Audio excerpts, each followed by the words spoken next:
மாத்திரை நமக ஜெயகுருதத் ஜெயகுரு பரசுராம். நமஸ்காரம். நான் கரூர்லேருந்து வல்சலா பண்ணிக்கர் பிரசன்ன ஜோதிடர். இன்றைக்கி நம்ம விசுவாசு வருட தமிழ் புத்தாண்டு பலன்கள் ரிஷப ராசிக்கு எப்படி இருக்குன்னு பார்க்க போகிறோம். இந்த விசுவாசு வருடம் என்னைக்கு பிறக்குது அப்படின்னா 14/4/2025 திங்கட்கிழமை பிரதமை திதி கௌளவகரணம் சுவாதி நட்சத்திரம் துலா ராசியில் இந்த ஆண்டு பிறக்குது. இந்த வருடம் ரிஷப ராசியை பொறுத்த வரைக்கும் 12 ராசிகள்லே ரொம்ப ரொம்ப அற்புதமாக இருக்கிறது ரிஷபராசிக்கு தான். இந்த ரிஷபராசிக்கு 11ஆம் இடத்துல வருடம் பிறக்கும் போதே நிறைய கிரகங்கள் 5 கிரகங்கள் சூரியன்கிற சுக்கிரன், உங்களுடைய ராசியாதிபதி சுக்கிரன், அப்புறம் 2, 5 கூடிய அதிர்ஷ்டத்தை கொடுக்கக்கூடிய புதன் இருக்கார், அப்புறம் ராகு, சனி, இத்தனை கிரகங்கள் இருக்குது உங்களுக்கு. அதாவது லாபஸ்தானத்தில் வருடம் பிறக்கும்போது நிறைய கிரகங்கள் இருக்கிறது இந்த வருடம் முழுவதுமே உங்களுக்கு லாபமாக அமையும். ரொம்ப ரொம்ப அருமையாக இருக்குது.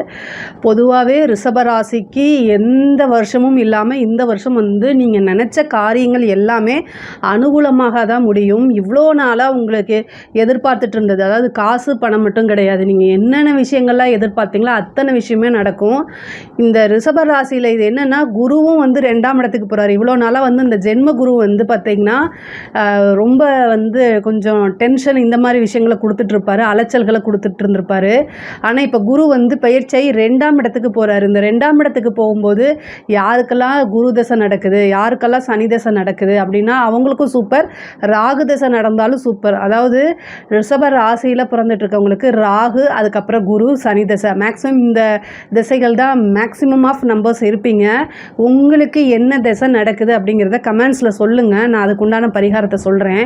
ஆனால் ராகுவும் பயிற்சியாகி 10ஆம் இடத்துக்கு தான் வராரு. உங்களுக்கு இந்த வருஷம் பயிற்சியாகி 10ஆம் இடத்துக்கு தான் ராகு வராரு. அதே மாதிரி சனி பயிற்சியாகி 11ஆம் இடத்துக்கு வராரு. குரு பாருங்கள் 2ஆம் இடத்துக்கு வராரு. 11ஆம் இடம்ங்கிறது லாபம், குபேரனுக்கு ஒப்பான நிதி நிலையை குறிக்கக்கூடிய இடம். 10ஆம் இடம்ங்கிறது என்ன, தொழில் ஸ்தானம். அதே மாதிரி 2ஆம் இடம்ங்கிறது என்னென்னா குடும்பஸ்தானம், வருமானம், நமக்கு வரக்கூடிய அத்தனை வருமானமே தனஸ்தானம், பன்னஸ்தானம் அப்படின்னு சொல்லக்கூடிய இடம்.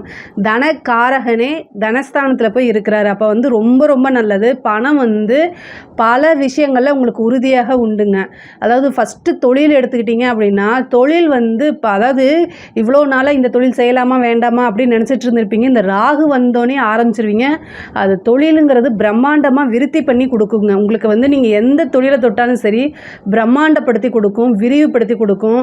இவ்வளோ நாளாக இந்த தொழிலை நம்ம எக்ஸ்டெண்ட் பண்ணலாம், வேறு பக்கம் பிரான்ச் போடலாம், இல்லை வேறு பக்கம் ஃப்ரான்ச்சைஸ் ஓப்பன் பண்ணலாம் அப்படின்னு நினச்சிட்டு இருக்கவங்களுக்குலாம் இது ரொம்ப ரொம்ப சூப்பரான வருஷம். இவ்வளோ நாளாக நீங்கள் என்னென்னலாம் நினச்சிட்ருக்கீங்களோ அத்தனையுமே சாதிக்க முடியும். ரிஷபராசிக்காரங்களுக்கு அற்புதமான வருடம் தான் இந்த வருடம். அதாவது 10ஆம் இடத்துல வரக்கூடிய ராகு தொழிலை பல விஷயங்களுக்காக உயர்த்தி கொடுத்துரும். தொழில் மூலிமா நல்ல வருமானம், நல்ல லாபம். ஏன்னா உங்களுக்கு 10க்குடையவர் தான் சனி, தொழில் காரகனும் சனி, 10க்குடையவர் தொழில் ஸ்தானாதிபதியும் சனி. அவர் 11ஆம் இடத்துக்கு வர்றார். அப்போ தொழில் மூலிமா நல்ல லாபம், மிகப்பெரிய நல்ல லாபம், நிரந்தரமான வருமானம். ஏன்னா தொழில் ஸ்தானத்தை உங்களுக்கு குருவும் பார்க்குறாரு, 2ல் இருந்துட்டு 10ஆம் இடத்தை பார்க்குறாரு. அப்போது தொழில் மூலிமா நல்ல லாபம், நல்ல வருமானம்.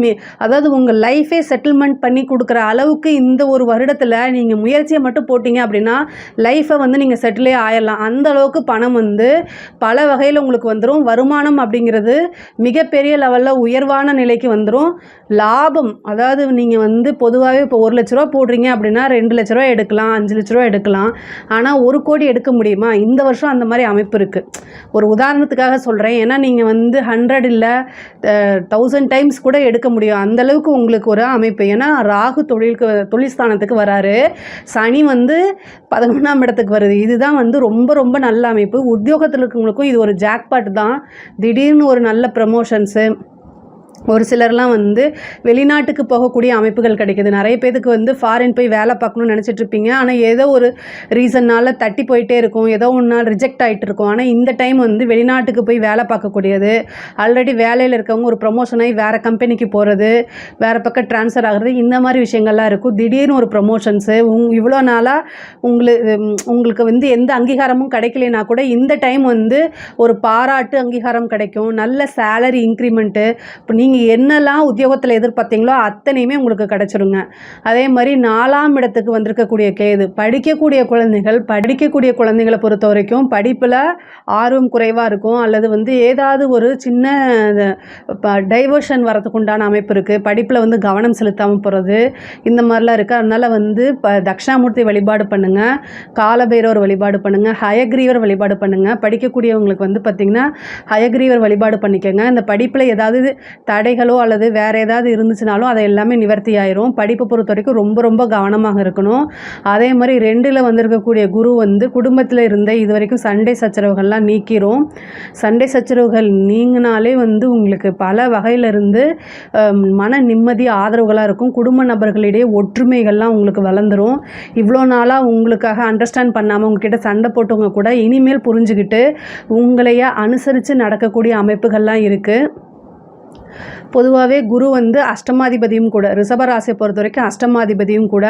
ஸோ அதனால் குடும்பத்தில் வந்து அனுசரிப்பு அப்படிங்கிறது ஒருவர் அண்டர்ஸ்டாண்ட் பண்ணி போகிறதும் ரொம்ப முக்கியமானது. ஏன்னா குரு 6ஆம் இடத்தையும் பார்க்குறாரு.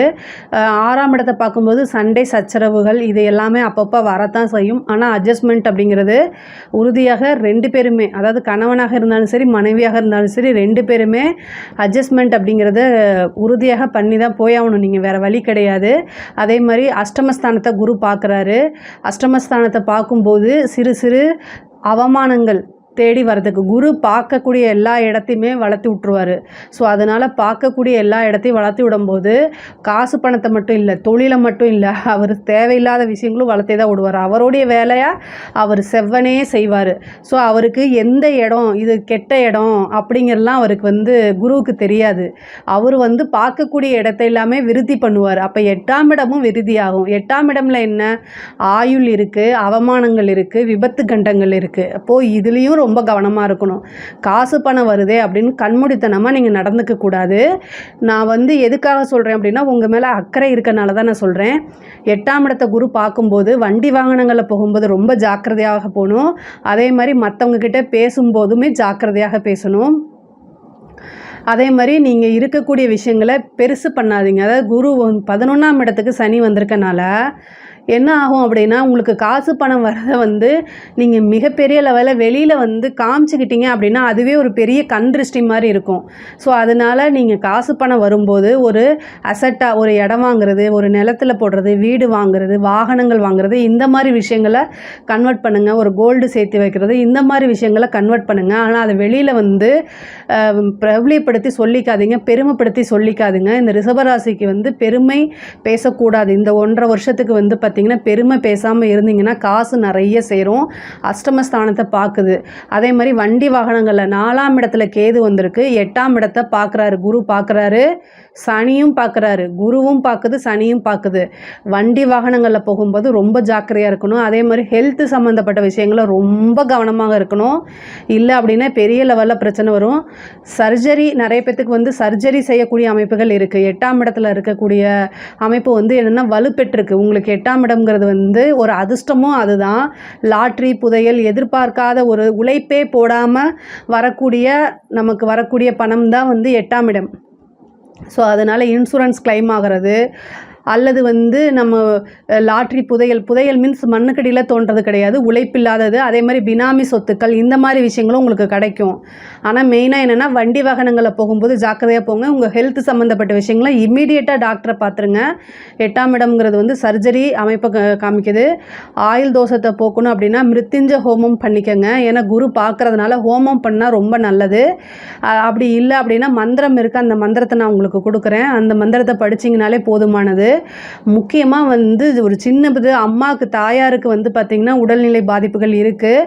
அதனால் ஏன்னா கேது வந்து 4ஆம் இடத்துக்கு வந்திருக்கனால கேது வந்து எந்த இடத்துக்கு வருதோ அந்த இடத்துல வந்து அந்த உறவுகள் கிட்ட வந்து ஏதாவது ஒரு மைனஸ் வந்துடும். அப்போ தாயார்கிட்ட வந்து தாயார் ஸ்தானத்துக்கு வருது. அப்போ வந்து ரொம்ப ரொம்ப கவனமாக இருக்கணும். தாயாருடைய உடல்நிலை பாதிப்புகளோ அல்லது ஏதாவது ஒரு சிறு கண்டங்களோ இருக்கிறதுக்கு வாய்ப்புகள் இருக்குது. அதே மாதிரி வந்து பூர்வீக சொத்துக்களில் இருந்த வில்லங்கங்கள், உயில் சொத்தில் குடும்பத்தில் இருந்த வில்லங்கங்கள்லாம் நீங்கும். கோர்ட்டு கேஸு பிரச்சனைகள்லாம் அப்படியே சாதாரணமாக வந்து கடந்து போயிடக்கூடிய அமைப்புகள் தான் உங்களுக்கு இருக்குது. 6ஆம் இடத்த குரு பார்க்குறனால உங்களுக்கு ஃபேவராக தான் வரும். பொதுவாகவே ரிஷபராசி மிருகசீரிஷ நட்சத்திரத்தில் ஒரு கேஸ் போட்டாங்கன்னா டக்குன்னு ஜெயிக்க முடியாது, ரொம்ப இழுத்துக்கிட்டே இருக்கும். ஆனால் இப்போ இந்த 6ஆம் இடத்த குரு பார்க்குற டைம் சூப்பராக இருக்குது. சூப்பராக இருக்குன்னா என்னென்னா, நீங்கள் ஜெயிக்கிறதுக்கு உண்டான வாய்ப்பு. இல்லை நீங்கள் சமரசம் பேசியும் அதை ஈஸியாக க்ளோஸ் பண்ணிக்கலாம். நீங்கள் ஒரு 4-5 வருஷம் போகுது அப்படின்னா இந்த டைமில் வந்து சமரசம் பேசி அதை வந்து உங்களுக்கு ஃபேவராக மாற்றிக்கிறதுக்கு உண்டான ட்ரை பண்ணுங்கள். எது புத்திசாலித்தனமோ அதை நீங்கள் செய்யுங்க. இயற்கையாகவே வந்து காசு பணம் ஒரு பிஸ்னஸை வளர்க்குறது இந்த மாதிரி விஷயங்களில் வந்து ரிஷபராசிக்காரங்க ரொம்ப புத்திசாலித்தனமானவங்க. அதனால் உங்களுக்கு ரொம்ப ரொம்ப நல்ல அமைப்பு, ரொம்ப ஃபேவராக இருக்குது. இந்த விஷயங்களை வந்து ஃபாலோ பண்ணி கற்றுக்கங்க. அதே மாதிரி பெண்களை பொறுத்த வரைக்கும் ரொம்ப சூப்பருங்க. நீங்கள் என்னெல்லாம் செய்யணும்னு நினைக்கிறீங்களோ அத்தனை விஷயமுமே செய்யலாம். ஆடை ஆபரண சேர்க்கை உண்டு. புதுசாக ஒரு ஆன்லைன் பிஸ்னஸ் செய்யலாம். நிறைய விஷயங்கள் உங்களுக்கு எல்லாமே சக்ஸஸ், எடுத்த காரியங்கள் எல்லாமே சக்ஸஸை கொடுக்கக்கூடிய அமைப்புகள் தான் இருக்குது. மிகப்பெரிய லெவலில் யோகம் இருக்குது. குலதெய்வ வழிபாடு பண்ணுங்கள். நீங்கள் வந்து தெய்வ வழிபாடு, தெய்வ அனுகிரகத்தை தேடினீங்க அப்படின்னா இன்னும் ரொம்ப நல்லாயிருக்கும். பெண்களை பொறுத்த வரைக்கும் குரு மாங்கல்ய ஸ்தானத்தை பார்க்குறாரு. கணவருடைய தேக ஆரோக்கியத்தில் ரொம்ப கவனமாக இருக்கணும். இதுவரைக்கும் இருந்த துன்பங்கள் துயரங்கள் எல்லாமே நீங்கிரும். உங்களுக்கு எடுத்த காரியங்கள் எல்லாமே சக்ஸஸ் ஆகிறதுக்கு உண்டான அமைப்பு இருக்குது. திருமணத்தை பொறுத்த வரைக்கும் இவ்வளோ நாளாக சனியோடைய பார்வை இருந்துச்சு திருமண ஸ்தானத்துக்கு, கலத்திர ஸ்தானத்துக்கு சனியோடைய பார்வை இப்போ நீங்கிருச்சு. எந்த தடை தாமதமும் இல்லை. குருவும் வந்து குடும்பஸ்தானத்தில் இருக்கனால நல்ல திருமணம் பிராப்தம், திருமண யோகம் இது எல்லாமே பரிபூரணமாக இருக்குது. இந்த வருடத்தில் திருமணம் ஆகிறதுக்கு உண்டான அமைப்புகள் இருக்குது. ஒரு சிலர்லாம் வந்து ரிஜிஸ்டர் மேரேஜ் பண்ணுறதுக்கூடிய அமைப்புகள் இருக்குது. திடீர் திருமணம், ரிஜிஸ்டர் மேரேஜ் இந்த மாதிரி அமைப்புகள் இருக்குது. காதல் சம்மந்தப்பட்ட விஷயங்களை ரொம்ப கவனமாக கையாளணும். இந்த சனியும் புதனும் வந்து வருட ஆரம்பத்தில் 15 நாளைக்கு சேர்றதுனால கம்யூனிகேஷன் சார்ந்த விஷயங்கள், அதே மாதிரி ஒருத்தரை நம்பி வெளியூர் போகிறது இந்த மாதிரி விஷயங்களை அவாய்ட் பண்ணுங்கள். அதே மாதிரி செல்ஃபோன் விஷயங்கள், இந்த லிங்க்கை கிளிக் பண்ணுறது இந்த மாதிரி விஷயங்களில் போய் மாட்டிக்காதீங்க. ரொம்ப ரொம்ப கவனமாக இருங்க. சோஷியல் மீடியாவில் இருக்கக்கூடிய நபர்களும் ரொம்ப கவனமாக இருங்க. அதே மாதிரி கலைத்துறை சம்மந்தப்பட்டவங்களுக்குலாம் ரொம்ப ரொம்ப சூப்பராக இருக்குது. மிகப்பெரிய லெவலில் அதிர்ஷ்டம் காத்துட்ருக்கு. ஒரு சின்ன வாய்ப்பாக இருந்தாலும் அது பெரிய லெவலில் நீங்கள் உங்களுக்கு, ஏன்னா 11ஆம் இடத்துல வந்து நல்ல கிரகங்கள் இருக்குது. ராகுவும் 10ல் இருக்குது. மீடியா ஃபீல்டில் இருக்கவங்களுக்குலாம் இது ரொம்ப சூப்பராக இருக்குது. நீங்கள் யாருன்னே இவ்வளோ நாளாக தெரியலனா கூட எல்லாருமே பட்டி தொட்டி முழுக்க வந்து உங்களுடைய பேர் எல்லாமே, பேரு புகழ் எல்லாமே பரவிடும். 10ல் எப்போ ராகு வருதோ அப்போ மீடியா ஃபீல்டில் இருக்கவங்க, ஐடி ஃபீல்டில் இருக்கவங்களுக்கு மிகப்பெரிய வளர்ச்சி கிடச்சிரும். இந்த வருஷத்தை கரெக்டாக யூஸ் பண்ணிக்கோங்க. அதே மாதிரி அரசாங்கத்துறையில் இருக்கவங்களுக்குலாம் வந்து ஒரு நல்ல ப்ரொமோஷன் கிடைக்கும். நிறைய பேர் வந்து கவர்மெண்ட் எக்ஸாமுக்காக எழுதியிருப்பீங்க இல்லையா, அவங்களுக்கெல்லாம் வந்து ஒரு நல்ல பதவி கிடைக்கிறதுக்கு உண்டானது. பதவி ஸ்தானத்தில் வந்து கேது இருக்கனால பதவி தானாக தேடி வரதுக்கு உண்டான அமைப்புகள் இருக்குது. அதே மாதிரி அரசியல் துறை சம்மந்தப்பட்டவங்க ரொம்ப ஜாக்கிரதையாக இருக்கணும். நீங்கள் என்ன, உங்களுக்கு வந்து 4ஆம் இடத்துல கேது இருக்கனால நீங்கள் அரசியல் துறை சம்மந்தப்பட்டவங்களாக இருந்தால் சொல்லுங்கள். அந்த கேதுக்குண்டான பரிகாரத்தை நான் சொல்கிறேன். பட் ஆனால் 4ஆம் இடத்துல கேது வந்திருக்கும் போது என்னென்னா, அந்த பதவியை வந்து உங்கள்கிட்ட இருந்து பிடுங்கிறதுக்கு நிறைய பேர் உங்களைய கீழே இறக்கிட்டு அந்த இடத்துக்கு, அந்த பிளேஸ்க்கு வேறு ஒருத்தங்க வரதுக்கு தயாராக இருப்பாங்க. ரொம்ப ஜாக்கிரதையாகுங்க. இல்லை அப்படின்னா கைமீறி பதவி போயிடும். காசு பணம் இருந்தாலுமே பதவியை வந்து ஒரு சில டைமில் வந்து காசு கொடுத்து வாங்க முடியாது. அதனால் அதை பார்த்துக்கோங்க. மக்கள் சப்போர்ட் உங்களுக்கு தேவை. பதவியை கெட்டியமாக பிடிச்சிக்குங்க. இல்லை அதுனா கைவிட்டு போகிறதுக்குண்டான அமைப்புகள் இருக்குது. பொதுவாகவே ராகுவும் சனியும் வந்து உங்களுக்கு ரொம்ப நல்ல இதில் இருக்குது. அதுவும் குரு வந்து தனஸ்தானத்தில் இருக்கனால மிகப்பெரிய லெவலில் யோகம் இருக்குது. அதே மாதிரி புத்திர பாக்கியத்துக்கு 5ஆம் இடத்துக்கு வந்து பார்த்திங்கன்னா சனியுடைய பார்வை தான் இருக்குது. 5ஆம் இடத்துக்கு சனியுடைய பார்வை இருக்குது. சந்தான பிராப்தம் வந்து தாமதமாகிறதுக்கு வாய்ப்புகள் இருக்குது சனியோடு இருக்கனால. ஆனால் இதுக்கு பரிகாரமாக நீங்கள் வந்து குலதெய்வ வழிபாடு பண்ணுங்கள். இந்த குலதெய்வ வழிபாடு பண்ணும்போது குலதெய்வத்துடைய அனுகிரகமும் ஆசையும் இருந்தால் கண்டிப்பாக சந்தான பிராப்தம் ஒரு சிலருக்கு கிடைக்கிறதுக்கு வாய்ப்புகள் இருக்குது. பொதுவாகவே ரிஷப ராசிக்கு இந்த விஸ்வாசம் வருடத்தில் வந்து ரொம்ப ரொம்ப அற்புதமான பலன்கள் தான். அதுவும் வந்து குரு தசை, சனி தசை, ராகு தசை நடக்கிறவங்களுக்குலாம் மிகப்பெரிய லெவலில் ஏற்றங்கள் தான். வளர்ச்சி, வெற்றி இது எல்லாமே உறுதியாக கிடைக்கும். இதில் ஏதாவது சந்தேகங்கள் இருக்குது அப்படின்னா கமெண்ட்ஸில் சொல்லுங்கள். நான் கண்டிப்பாக ஆன்சர் பண்ணுறேன். நம்மளுடைய சேனலை லைக் பண்ணுங்கள், ஷேர் பண்ணுங்கள், சப்ஸ்கிரைப் பண்ணுங்கள். நன்றி, வணக்கம். ஸ்ரீ குபேரன் டிவியை பார்த்தமைக்கு நன்றிகள். மேலும் இது போன்ற தகவல்களை தெரிந்து கொள்ள ஸ்ரீ குபேரன் டிவியை சப்ஸ்கிரைப் செய்யுங்கள். மறக்காமல் பெல் ஐக்கானை கிளிக் செய்யுங்கள்.